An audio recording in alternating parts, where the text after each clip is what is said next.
How to find or add nearby friends on Snapchat. Hello everyone, this is Lisa from Create, Login and Delete. Now let's get started. Launch your Snapchat. Make sure you have already logged into your account. Your camera will open up. Now at the top left you'll find the search icon. Click on it. At the top you're gonna see the search box. Over there type in the place name from where you want to add the friends.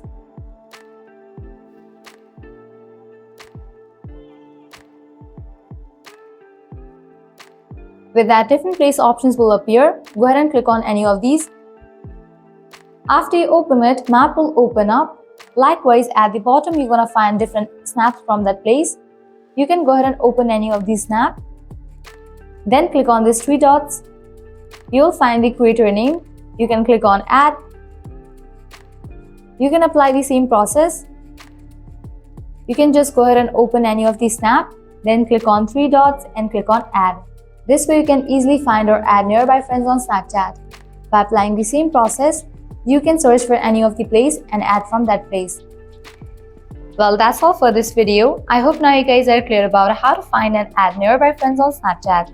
At the end, if you guys find this video helpful, don't forget to like, share and subscribe to our channel. Thank you.